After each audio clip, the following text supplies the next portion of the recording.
what Jesus really meant in Luke 14:26. If anyone comes to me and does not hate his own father and mother and wife and children and brothers and sisters, yes, and even his own life, he cannot be my disciple. Luke 14:26, ESV. At first glance, this verse sounds shocking.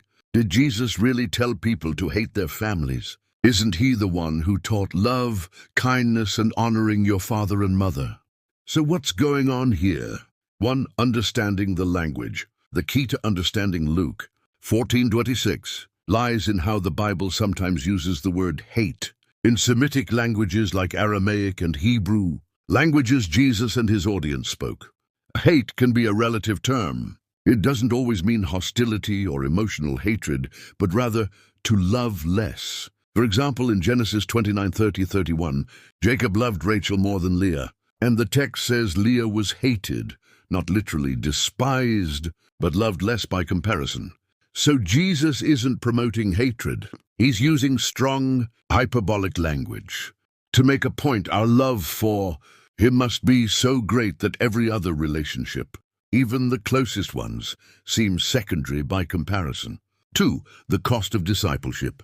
This verse appears in a section where Jesus is teaching about the cost of following him. He's challenging the crowd. Not everyone who hears him is ready for the deep commitment discipleship requires. Following Jesus means he becomes the highest priority in your life, even above family ties, comfort, or personal desires.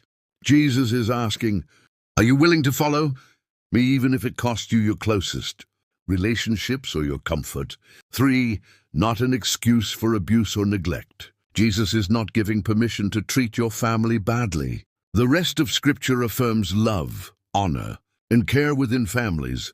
See Ephesians 5:25, Sassner 3. But he is warning us, when there's a conflict between allegiance to family and allegiance to him, he must come first. For some, especially in cultures or families hostile to the gospel, choosing Jesus can mean rejection or misunderstanding by loved ones. Jesus is honest about that cost. 4. Even your own life.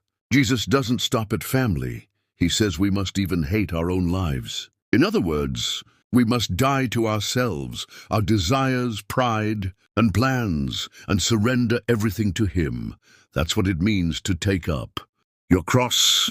Luke 14:27.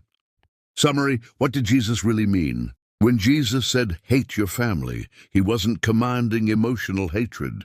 He was using strong language to say, you must love me more than anyone or anything else, including your family and your own life. This is a radical call to wholehearted devotion. Jesus doesn't want part-time followers. He calls for total allegiance, not because he's cruel, but because he knows only in him do we find true life.